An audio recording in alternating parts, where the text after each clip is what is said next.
Hello friends, super study ಜಿಕೆಗೆ ಸ್ವಾಗತ friends. ಇವತ್ತಿನ ಒಂದು ವಿಡಿಯೋದಲ್ಲಿ RRB NTPC GKGS June 5, 2025 GKGS first ಶಿಫ್ಟ್ನ ವಿಡಿಯೋ ಕುರಿತು ನಿಮಗೆ ತಿಳಿಸಿಕೊಡ್ತೇನೆ ಫ್ರೆಂಡ್ಸ್. ಯಾರೆಲ್ಲ ನಮ್ಮ ಯೂಟ್ಯೂಬ್ ಚಾನಲ್ ನೋಡ್ತಿದ್ರು ಈಗಲೇ ಹೋಗಿ ಲೈಕ್ ಮಾಡಿ, ಶೇರ್ ಮಾಡಿ, ಸಬ್ಸ್ಕ್ರೈಬ್ ಮಾಡಿ ಮತ್ತು ಮುಂದಿನ ವಿಡಿಯೋಗಳ ನೋಟಿಫಿಕೇಷನ್ಗೆ ಬೆಲ್ ಐಕನನ್ನು ಎನೇಬಲ್ ಮಾಡಿಕೊಳ್ಳಿ ಫ್ರೆಂಡ್ಸ್. ಇಲ್ಲಿ ಸ್ಕಿಪ್ ಮಾಡದೆ ಕೊನೆವರೆಗೆ ನೋಡಿ.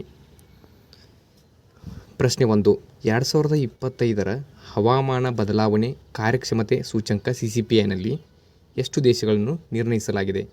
ಇದಕ್ಕೆ ಸರಿಯಾದ ಉತ್ತರ ಬಂದುಬಿಟ್ಟು 64 ದೇಶಗಳು ಅಂತ ಹೇಳ್ಬೋದು ಫ್ರೆಂಡ್ಸ್. ಪ್ರಶ್ನೆ 2 ಬಂದುಬಿಟ್ಟು WPL ಕ್ರಿಕೆಟ್ 2025 ಪ್ರಶಸ್ತಿ ಗೆದ್ದವರು ಯಾರು? ಅಂದರೆ ವುಮೆನ್ ಪ್ರೀಮಿಯರ್ ಲೀಗ್ 2025 ಪ್ರಶಸ್ತಿ ಗೆದ್ದವರು ಮುಂಬೈ ಇಂಡಿಯನ್ಸ್. ಮತ್ತು 2024 ವುಮೆನ್ T20 ಪ್ರಶಸ್ತಿಯನ್ನು ಗೆದ್ದವರು ಯಾರಪ್ಪ ಅಂತಂದರೆ ರಾಯಲ್ ಚಾಲೆಂಜರ್ಸ್ ಬೆಂಗಳೂರು ನೋಡಿ ಫ್ರೆಂಡ್ಸ್. ಪ್ರಶ್ನೆ 3. ವೇದಾಂತ ಕಾಲೇಜನ್ನು ಸ್ಥಾಪಿಸಿದವರು ಯಾರು? ವೇದಾಂತ ಕಾಲೇಜನ್ನು ಸ್ಥಾಪಿಸಿದವರು ಬಂದುಬಿಟ್ಟು ರಾಜಾರಾವ್ ಮೋಹನ್ ರಾಯ್ ಆಗಿರ್ತಾರೆ ಫ್ರೆಂಡ್ಸ್.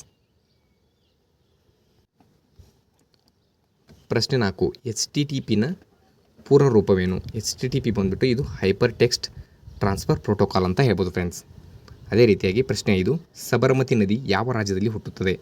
ಸಬರಮತಿ ನದಿ ಬಂದುಬಿಟ್ಟು ಇದು ರಾಜಸ್ಥಾನ ರಾಜ್ಯದಲ್ಲಿ ಹುಟ್ಟುತ್ತದೆ ಫ್ರೆಂಡ್ಸ್. ಪ್ರಶ್ನೆ 6. 2011 97ನೇ ತಿದ್ದುಪಡಿ ಯಾವುದಕ್ಕೆ ಸಂಬಂಧಿಸಿದೆ? ಇದಕ್ಕೆ ಸರಿಯಾದ ಉತ್ತರ ಬಂದುಬಿಟ್ಟು ಸಹಕಾರಿ ಸಂಘಗಳಿಗೆ ಸಾಂವಿಧಾನಿಕ ಸ್ಥಾನಮಾನ ಮತ್ತು ರಕ್ಷಣೆಯನ್ನು ಇದು ಒದಗಿಸ್ತದೆ ಅಪ್ಪ ಅಂತ ಹೇಳ್ಬೋದು ಫ್ರೆಂಡ್ಸ್.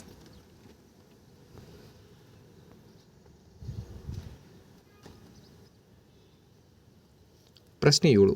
ಭಾರತದ ಪೂರ್ವ ಕರಾವಳಿ ಬಯಲು ಎಲ್ಲಿದೆ?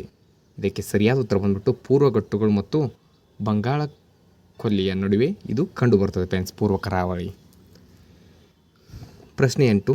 ಜಾರ್ಖಂಡ್ ಮುಖ್ಯಮಂತ್ರಿ ಹೇಮಂತ್ ಸೊರೇನ್ ಎಲ್ಲಿಂದ ಮುನ್ನಡೆಸುತ್ತಾರೆ? ಅಂದರೆ ಜಾರ್ಖಂಡ್ನ ಮುಖ್ಯಮಂತ್ರಿ ಆಗಿದ್ದ ಹೇಮಂತ್ ಸೊರೇನ್ ಬಂದುಬಿಟ್ಟು ಇವರು ಬಂದುಬಿಟ್ಟು ಬರ್ಹತ್ ಕ್ಷೇತ್ರದಿಂದ ಇವರು ಮುನ್ನಡೆಸ್ತಾರೆ ಫ್ರೆಂಡ್ಸ್.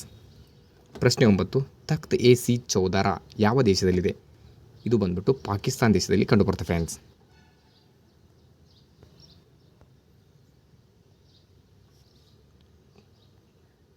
ಪ್ರಶ್ನೆ 10. ಭಾರತದಲ್ಲಿ ಕಂಟ್ರೋಲ್ ಜನರಲ್ ಮತ್ತು ಅಡಿಟರ್ ಜನರಲ್ CAGಗೆ ಸಂಬಂಧಿಸಿದ ಲೇಖನ ಯಾವುದು? ಇದಕ್ಕೆ ಸರಿಯಾದ ಉತ್ತರ ಬಂದುಬಿಟ್ಟು 148ನೇ ವಿಧಿಯಿಂದ 151ನೇ ವಿಧಿ ಅಂತ ಹೇಳ್ಬೋದು ಫ್ರೆಂಡ್ಸ್. ಮತ್ತು ಭಾರತ ಕಂಟ್ರೋಲ್ ಜನರಲ್ ಮತ್ತು ಅಡಿಟರ್ ಜನರಲ್ಗೆ ನೇಮಕಗೊಂಡವರು ಯಾರಪ್ಪ ಅಂತಂದರೆ CAG ಸಂಜಯ್ ಮಲ್ಹೋತ್ರಾ ಅಂತ ಹೇಳ್ಬೋದು ಫ್ರೆಂಡ್ಸ್. ಪ್ರಶ್ನೆ 11. ಮಾನವನ ಮೂತ್ರದ pH ಮೌಲ್ಯ ಎಷ್ಟು? ಅಂದರೆ ಮಾನವನ ಮೂತ್ರದ pH ವ್ಯಾಲ್ಯೂ ಬಂದುಬಿಟ್ಟು 6 ಅಂತ ಹೇಳ್ಬೋದು ಫ್ರೆಂಡ್ಸ್. ಪ್ರಶ್ನೆ 12. ಮರ ಸುಡುವುದು ಯಾವ ರೀತಿಯ ಕ್ರಿಯೆಯಾಗಿದೆ? ಈ ಮರ ಸುಡುವುದು ಬಂದುಬಿಟ್ಟು ಇದು ರಾಸಾಯನಿಕ ಕ್ರಿಯೆ ಅಂತ ಹೇಳ್ಬೋದು ಫ್ರೆಂಡ್ಸ್.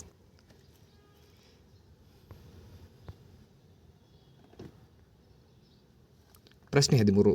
ಕೃತಕ ಬುದ್ಧಿಮತ್ತೆಯ ಪಿತಾಮಹ ಎಂದು ಯಾರನ್ನು ಕರೆಯುತ್ತಾರೆ? ಇದಕ್ಕೆ ಸರಿಯಾದ ಉತ್ತರ ಬಂದುಬಿಟ್ಟು ಜಾನ್ ಮೆಕಾರ್ಥಿಯನ್ನು ಬಂದುಬಿಟ್ಟು ಕೃತಕ ಬುದ್ಧಿಮತ್ತೆಯ ಪಿತಾಮಹ ಅಂತ ಕರೀತಾರೆ ಫ್ರೆಂಡ್ಸ್. ಪ್ರಶ್ನೆ 14. ಪ್ರಧಾನಮಂತ್ರಿ ಜನಮಾನ್ ಯೋಜನೆ ಯಾವುದಕ್ಕೆ ಸಂಬಂಧಿಸಿದೆ? ಇದು ಸರಿಯಾದ ಉತ್ತರ ಬಂದುಬಿಟ್ಟು ಬುಡಕಟ್ಟು ಗುಂಪಿಗೆ ಇದು ಪ್ರಧಾನಮಂತ್ರಿ ಜನಮಾನ್ ಸಂಬಂಧಿಸಿದೆ ಫ್ರೆಂಡ್ಸ್. ಇದು ಬಂದುಬಿಟ್ಟು 2014ರಲ್ಲಿ ಸ್ಥಾಪನೆ ಆಗುತ್ತೆ ಫ್ರೆಂಡ್ಸ್. ಪ್ರಶ್ನೆ 15. 200ನೇ ವಿಧಿ ಯಾವುದಕ್ಕೆ ಸಂಬಂಧಿಸಿದೆ? ಇದಕ್ಕೆ ಸರಿಯಾದ ಉತ್ತರ ಬಂದುಬಿಟ್ಟು ಮಸೂದೆಗಳ ಅನುಮೋದನೆಗೆ 200ರ ವಿಧಿ ಸಂಬಂಧಿಸುತ್ತೆ ಫ್ರೆಂಡ್ಸ್.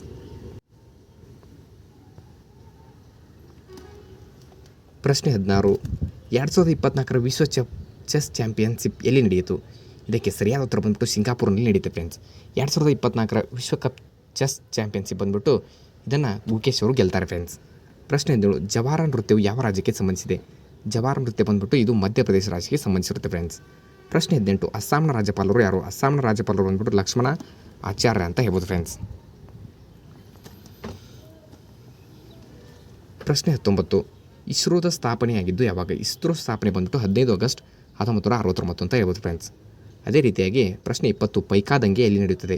ಅಂದರೆ ಪೈಕಾದಂಗೆ ಬಂದುಬಿಟ್ಟು ಇದು ಒಡಿಸ್ಸಾ ರಾಜ್ಯದಲ್ಲಿ ನಡೀತದೆ ಫ್ರೆಂಡ್ಸ್.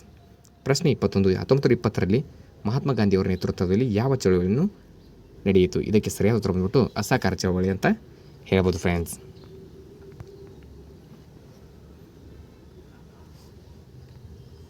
ಪ್ರಶ್ನೆ 22. ಸರ್ದಾರ್ ಸ್ವರ್ಣ ಸಿಂಗ್ ಸಮಿತಿಯ ಯಾವ ತಿದ್ದುಪಡಿಗೆ ಸಂಬಂಧಿಸಿದೆ? ಇದಕ್ಕೆ ಸರಿಯಾದ ಉತ್ತರ ಬಂದುಬಿಟ್ಟು 42ನೇ ತಿದ್ದುಪಡಿಗೆ ಇದು ಸಂಬಂಧಿಸಿದೆ ಫ್ರೆಂಡ್ಸ್. ಪ್ರಶ್ನೆ 23. ಹೆಲಿಕಾಪ್ಟರ್ ಅಪಘಾತದಲ್ಲಿ ಇರಾನ್ನ ಯಾವ ಅಧ್ಯಕ್ಷರು ಸಾವನ್ನಪ್ಪಿದರು? ಇದು ಕರೆಂಟ್ ಅಫೇರ್ಸ್ ಕೇಳಿದೆ ನೋಡಿ ಫ್ರೆಂಡ್ಸ್. ಇದು ಬಂದುಬಿಟ್ಟು ಸರಿಯಾದ ಉತ್ತರ ಇರಾನ್ ಅಧ್ಯಕ್ಷ ಇಬ್ರಾಹಿಂ ರೈಸಿ ಅಂತ ಹೇಳ್ಬೋದು ಫ್ರೆಂಡ್ಸ್. ಇವರು ಹೆಲಿಕಾಪ್ಟರ್ ಅಪಘಾತದಲ್ಲಿ ಸಾವನ್ನಪ್ತಾರೆ ಫ್ರೆಂಡ್ಸ್. ಪ್ರಶ್ನೆ 24. ಲಿಂಗ ಅಸಮಾನತೆಯ ಸೂಚ್ಯಂಕದಲ್ಲಿ ಭಾರತದ ಎಷ್ಟನೇ ಸ್ಥಾನ? ಇದಕ್ಕೆ ಸರಿಯಾದ ಉತ್ತರ ಬಂದುಬಿಟ್ಟು 108ನೇ ಸ್ಥಾನ ಅಂತ ಹೇಳ್ಬೋದು ಫ್ರೆಂಡ್ಸ್. ಪ್ರಶ್ನೆ 25, GST ಅನ್ನು ತಿದ್ದುಪಡಿ ಕಾಯ್ದೆಯಾಗಿ ಯಾವಾಗ ಪರಿಚಯಿಸಲಾಯಿತು? ಇದಕ್ಕೆ ಸರಿಯಾದ ಉತ್ತರ ಬಂದ್ಬಿಟ್ಟು 101ನೇ ವಿಧಿ ಅಂತ ಹೇಳ್ಬೋದು ಫ್ರೆಂಡ್ಸ್. ಈ GST ಅನ್ನು ಎಷ್ಟರಲ್ಲಿ ಸ್ಥಾಪಿಸ್ತಾರಪ್ಪ ಅಂತಂದ್ರೆ 2017ರಾಗ ಭಾರತದೊಳಗೆ ಫಸ್ಟ್ ಜಾರಿಗೆ ಬಂದಿದ್ದು ಎಲ್ಲಿಪ್ಪ ಅಂತಂತಂದ್ರೆ ಅಸ್ಸಾಂ ರಾಜ್ಯದೊಳಗೆ ಬರ್ತದೆ ಫ್ರೆಂಡ್ಸ್. ಪ್ರಶ್ನೆ 26, FTPಯ ಪೂರ್ಣ ರೂಪ ಯಾವುದು? FTPಯ ಪೂರ್ಣ ರೂಪ ಬಂದ್ಬಿಟ್ಟು ಫೈಲ್ ಟ್ರಾನ್ಸ್ಫರ್ ಪ್ರೋಟೋಕಾಲ್, ಅಂದರೆ ಫೈಲ್ ವರ್ಗಾವಣೆಯ ಪ್ರೋಟೋಕಾಲ್ ಅಂತ ಕರೀತಾರೆ ಫ್ರೆಂಡ್ಸ್. ಪ್ರಶ್ನೆ 27, ಇತ್ತೀಚೆಗೆ ಭಾರತದ ಹೊಸ ಚುನಾವಣಾ ಆಯೋಗದ ಮುಖ್ಯಸ್ಥರಾಗಿ ಯಾರನ್ನು ನೇಮಕಗೊಳ್ತಾರೆ? ಇದಕ್ಕೆ ಸರಿಯಾದ ಉತ್ತರ ಬಂದ್ಬಿಟ್ಟು ರಾಜೀವ್ ಕುಮಾರ್ ಅಂತ ಹೇಳ್ಬೋದು ಫ್ರೆಂಡ್ಸ್. ಪ್ರಶ್ನೆ 28, 2024ರಲ್ಲಿ ಮೊಬೈಲ್ ಶಾಂತಿ ಪ್ರಶಸ್ತಿಯನ್ನು ಯಾರು ಪಡೆದರು? ಇದಕ್ಕೆ ಸರಿಯಾದ ಉತ್ತರ ಬಂದ್ಬಿಟ್ಟು 2024ರಲ್ಲಿ ಮೊಬೈಲ್ ಶಾಂತಿ ಪ್ರಶಸ್ತಿಯನ್ನು ಪಡೆದವರು ಯಾರಪ್ಪ ಅಂತಂದ್ರೆ ನರ್ಗೇಸ್ ಮೊಹಮ್ಮದಿ ಅಂತ ಹೇಳ್ಬೋದು ಫ್ರೆಂಡ್ಸ್. ಇವರು ನೊಬೆಲ್ ಪ್ರಶಸ್ತಿಯನ್ನು ಗೆಲ್ತಾರೆ ಫ್ರೆಂಡ್ಸ್.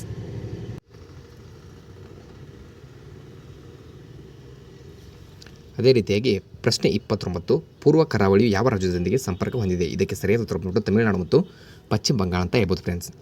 ಪ್ರಶ್ನೆ 30, ಇಸ್ರೋದ ಪ್ರಸ್ತುತ ಅಧ್ಯಕ್ಷರು ಯಾರಾಗಿರ್ತಾರೆ? ಪ್ರಸ್ತುತ ಅಧ್ಯಕ್ಷರು ಬಂದ್ಬಿಟ್ಟು ಡಾಕ್ಟರ್ ವಿ ನಾರಾಯಣ್ ಅವರು ಅಂತ ಹೇಳ್ಬೋದು ಫ್ರೆಂಡ್ಸ್.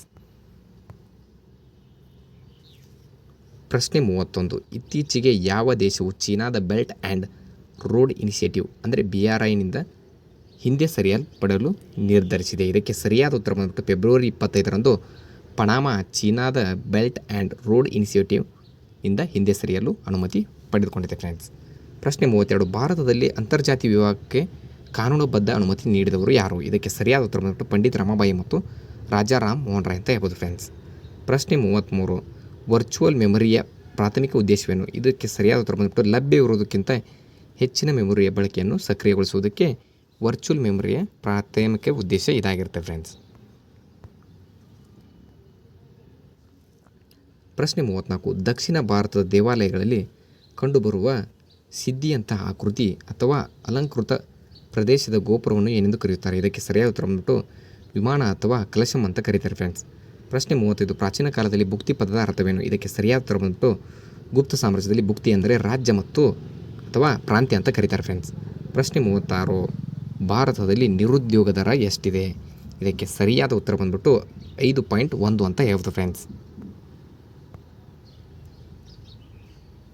ಪ್ರಶ್ನೆ 37, ನವೆಂಬರ್ 2024ರಲ್ಲಿ ಡೈರಿ ಮಿಷನ್ ಅಡಿಯಲ್ಲಿ ಪ್ರತಿ ವರ್ಷ ನವೆಂಬರ್ ತಿಂಗಳಲ್ಲಿ ಯಾವ ದಿನವನ್ನು ಆಚರಿಸಲಾಗುತ್ತದೆ?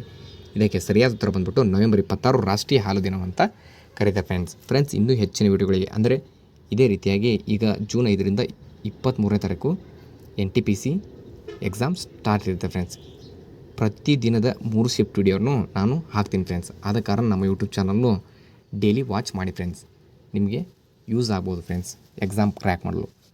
ಇನ್ನೂ ಯಾರು ನಮ್ಮ ಯೂಟ್ಯೂಬ್ ಚಾನಲ್ ಲೈಕ್ ಮಾಡಿಲ್ಲವೋ ಈಗಲೇ ಹೋಗಿ ಲೈಕ್ ಮಾಡಿ, ಶೇರ್ ಮಾಡಿ, ಸಬ್ಸ್ಕ್ರೈಬ್ ಮಾಡಿ ಮತ್ತು ಮುಂದಿನ ವೀಡಿಯೋಗಳ ನೋಟಿಫಿಕೇಷನ್ಗೆ ಬೆಲ್ ಐಕನನ್ನು ಎನೇಬಲ್ ಮಾಡಿಕೊಳ್ಳಿ ಫ್ರೆಂಡ್ಸ್. ಎಲ್ಲಿಯೂ ಸ್ಕಿಪ್ ಮಾಡದೆ ಕೊನೆವರೆಗೆ ನೋಡಿದ್ದೀರಾ ಅಂತ ಅಂದ್ಕೊಂಡಿದ್ದೀನಿ friends. Thank you for the watching guys.